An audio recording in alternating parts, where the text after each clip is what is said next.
So imagine you're just out running errands, right? You're walking past a stone wall and you spot this plant creeping over it. Right. It's a totally normal day. Yeah, exactly. And you stop, pull out your phone, and you snap a quick picture. Because, we just assume that identifying it is going to take, what, maybe 5 seconds on some search engine or an identifier app? Oh, absolutely. We're incredibly conditioned to expect that instant binary answer. Right. I mean, you see a bird with a red chest, you're like, okay, that's a robin. You see a leaf with 5 points, it's a maple. It's supposed to be easy. But nature doesn't actually work like that. No, it really doesn't. And that brings us to today's deep dive. What happens when you encounter a living thing that seems like evolutionarily designed to look exactly like 1,000 other things? It's a fascinating problem. It really is. So today we are looking through the notes of a gardener named Aang.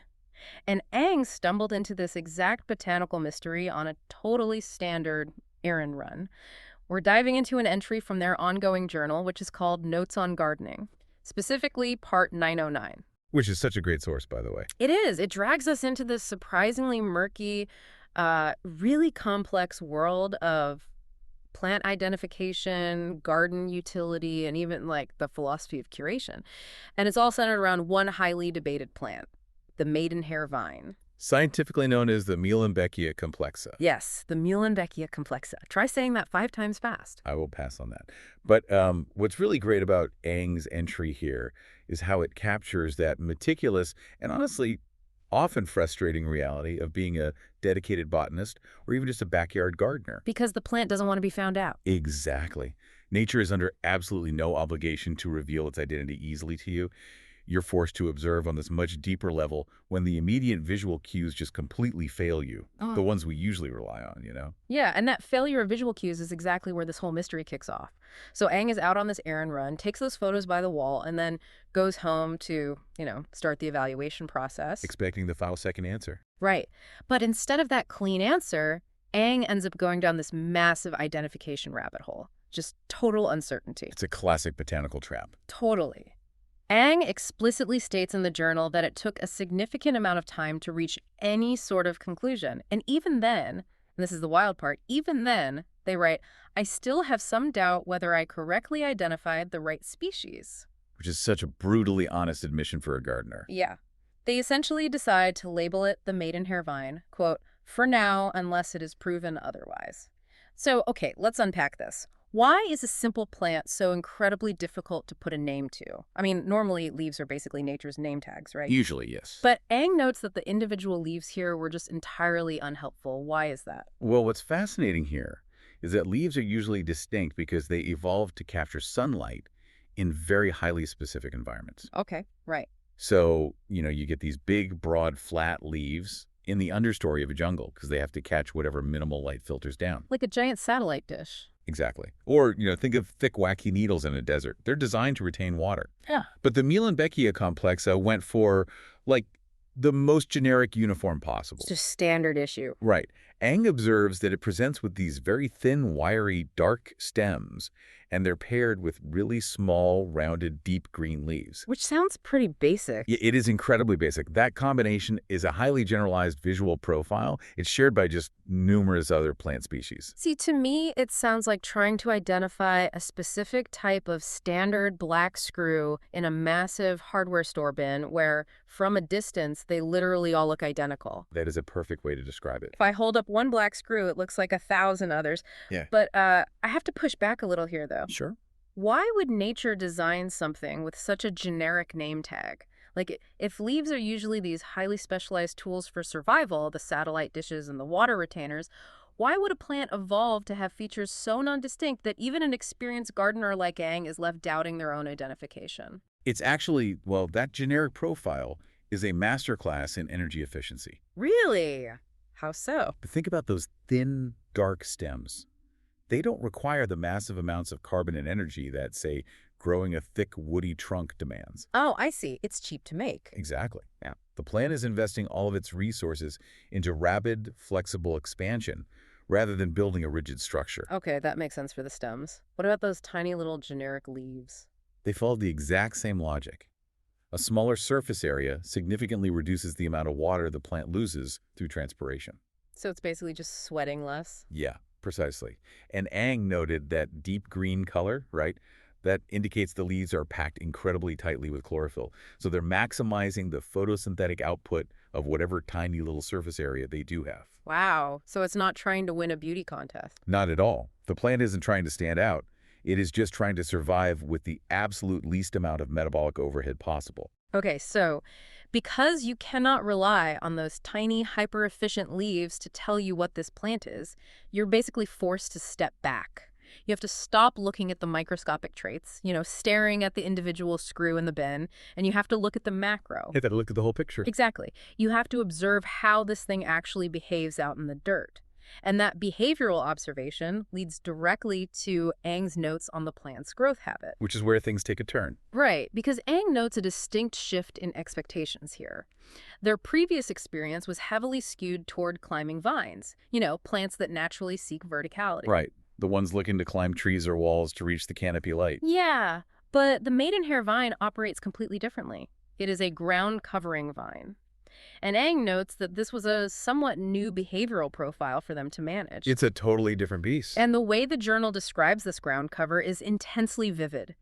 Ang writes that the foliage creates a, quote, dense, tangled, mat-like appearance. Dense and tangled. Yeah, and when I hear dense, tangled mat, my mind immediately goes to just pure chaos. Yeah. Like if it's this wiry tangle, it almost sounds like throwing a heavy chainmail blanket over the ground. The chainmail blanket is actually a really good visual for it. But wait, if you are trying to cultivate a nice landscape, having a tangled chainmail blanket spreading across your soil sounds like an absolute nightmare to control. It can be intimidating, sure. Right. I mean, if it's this incredibly dense, wiry tangle, is it basically acting like nature's shag carpet? Does that chaotic structure make it harder or easier to manage in a garden compared to a traditional climbing vine? It sounds like a massive liability. Well, that depends entirely on what the gardener is actually trying to achieve. Okay. A climbing vine has a directed energy, right? It wants to go up and you provide the trellis. But a ground-covering vine, like the Muehlenbeckia complexa, operates on the logic of smothering. Smothering. Yes. Your chainmail blanket analogy is perfect because it explains the exact mechanism of how this plant dominates a space. But smothering still sounds incredibly aggressive for a garden setting. Like, how is dropping a chainmail blanket of vines beneficial to anyone? Because it creates a complete canopy of microshade. Microshade. Yeah. Remember those thin, wiry stems and the tiny leaves we talk about? Yeah, the hyper-efficient one. Right. They interlock so tightly that sunlight literally cannot penetrate the mat to reach the soil beneath it. Oh, wow. So it's pitching a tent over the dirt. Exactly. And by doing that, the Maidenhair Vine effectively starves any potential weed seeds of the solar radiation they would need to germinate. Oh, that's brilliant. It is. And at the same time, that interlocking armor traps moisture in the soil, preventing evaporation during really hot days. So the chaos of that wiry mat is actually a highly functional tool. It's an ecosystem hack. Basically, yeah.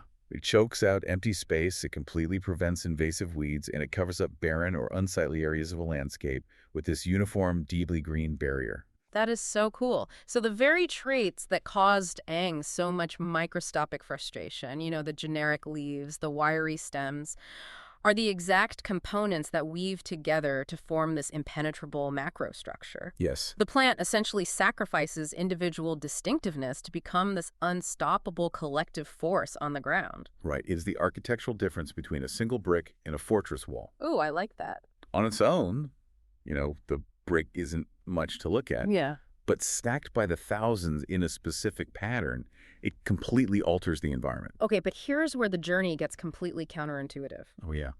We just established that the Maidenhair Vine is evolutionarily geared to spread horizontally, right? Wow. It forms this dense chainmail mat to smother the ground, choke out weeds, trap moisture. That is its biological imperative, yeah. But despite that imperative to be a ground cover, Ang points out a totally surprising secondary use in the journal.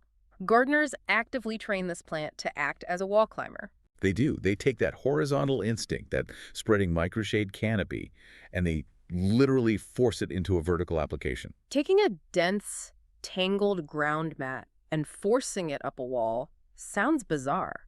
I mean, it sounds like taking a heavy living room rug and trying to hang it up as a tapestry. It is quite an effort. I have to challenge the logic of this.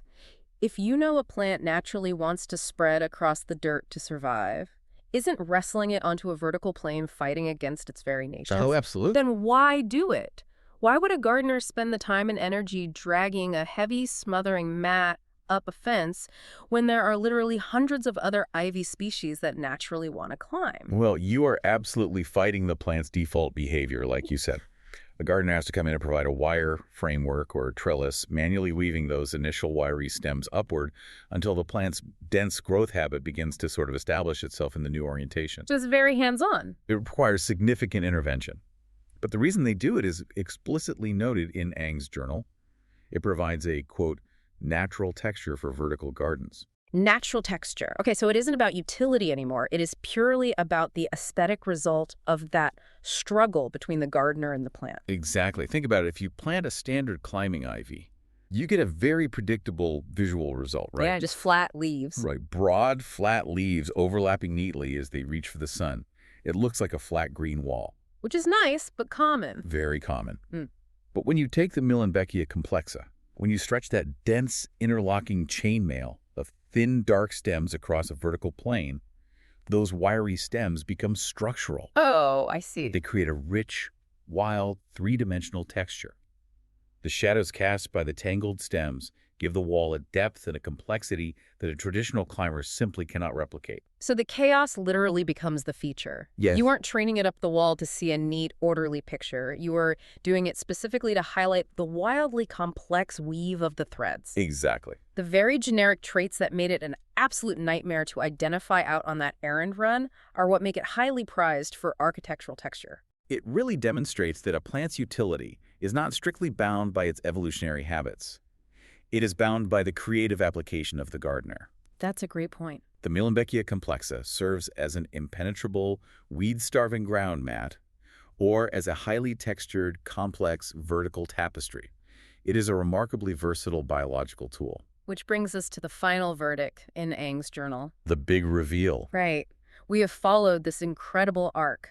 Ang spots the plant, battles through the deep doubt of the whole identification process, and uncovers the fascinating mechanics of its dense ground cover, and then its surprising vertical versatility. It's quite the resume for a plant. It is. You would assume, after realizing how adaptable and functionally powerful this plant is, that Ang would be eager to utilize it. I mean, it certainly checks the boxes for a highly functional, multi-purpose specimen.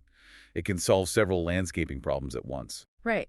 Yet, Ang drops a remarkably blunt conclusion at the very end of the entry. Despite all its utility, despite the weed-smothering ground cover, despite the potential for complex vertical texture, Ang simply states that the Maidenhair Vine is, quote, not a plant for my collection. It's quite a twist. It really is. Yeah. After all of that rigorous, objective analysis of the plant's physical mechanics, the ultimate decision is rendered entirely on subjective grounds. It is. Ang notes that it all comes down to personal aesthetic taste. They decide to just leave it alone and continue their exploration for other plants. Just working away. Yeah, and honestly, it feels almost arrogant to walk away from a plant that is this objectively useful just because you don't care for how it looks. I mean, isn't the whole point of mastering gardening to utilize the best biological tools nature provides? If it solves a problem, why leave it behind? Well, if you approach gardening purely as a utilitarian exercise, leaving it behind makes no sense. Right. But Ang is demonstrating the philosophy of curation here. Yeah. Yes. Think about it like a museum. If a museum curator unearths a remarkably well-preserved, historically significant painting, they recognize its objective value, right? Sure. But if that painting does not fit the specific narrative or the aesthetic of their upcoming exhibit, they don't just hang it on the wall anyway. They leave it in the archives. Exactly. A garden is an imposed order. It is a highly curated environment. So understanding the mechanics of a tool doesn't obligate you to use it. Precisely. Like if you introduce that tangled chainmail mat into your yard, you are actively committing to managing its aggressive, smothering instinct. It's a relationship you have to manage. Right. And if that wild texture doesn't actually fit the specific vision you have for your space, the plant ceases to be a useful tool and simply becomes a liability. That's it. Ang's willingness to just walk away is the mark of a truly disciplined curator. Because it's hard to say no to a useful thing. It is. We all have that hoarding instinct. But they separate the objective reality of the plant from their subjective vision for their environment. Just because the Muehlenbeckia complexa is a fascinating survivor with this amazing dual utility, it does not mean it belongs in Eng's specific collection. Eng actually ends the thought with the phrase, thus further exploration. I love that phrase. Me too. They recognize that an aesthetic mismatch is not a failure of the botanical journey. It is the catalyst to just keep looking. The joy is not just in solving the mystery of the identification. The true joy is in the continuous search for the piece that aligns perfectly with your vision. It's about the process. It is a deeply validating perspective for anyone trying to build a collection, whether it is plants or art or books. We don't have to claim everything we understand. Understanding something deeply allows you to respect it from a distance. Yeah. You leave it in its environment doing what it does best while you continue your own search. Wow. Let's retrace the steps of this journey because it is incredible how much depth exists in one simple journal entry. It really is. We started with Aang on a routine errand run, stumbling upon a creeping vine that just refused to be easily categorized. We explored the mechanics of that frustration, looking at how the plant's hyper-efficient generic profile of dark, wiry stems and small round leaves forces you to abandon microscopic name tags and look at macroscopic behavior. And then we examined how those tiny generic parts weave together to form a highly functional chainmail blanket, creating a microshade canopy that smothers weeds and traps moisture on the ground. And then we looked at the sheer creative will of the gardener who subverts that horizontal biological instinct, wrestling that heavy mat up a wall to transform chaos into complex architectural texture. The tapestry. Right. And finally, we landed on the discipline of the subjective eye. Aang looks at all of this incredible utility, all of this objective adaptability, and confidently says, not for me, prioritizing personal aesthetic vision and the joy of the ongoing search over simply hoarding a useful plant. It perfectly encapsulates the tension between nature's drive to survive and humanity's desire to curate and design. It really does. So before we wrap up today's deep dive, I want to leave you with a final thought to mull over something that pushes beyond Aang's notes. Okay, let's hear it. Early on, we discussed how the maidenhair vine looks practically identical to many other plant species. It shares those thin, wiry stems and small, round leaves with so many others that it caused genuine doubt during the identification process. Right, the generic uniform. Yeah. So you have to wonder, if so many completely different ground-covering plants independently evolved to look exactly like this, to form this identical, dense, tangled, wiry mat, what specific hidden environmental advantage does this exact chaotic structure provide that makes it such a highly successful, repeatedly copied blueprint across the natural world? That is a great question. Keep exploring, and we'll catch you on the next deep dive.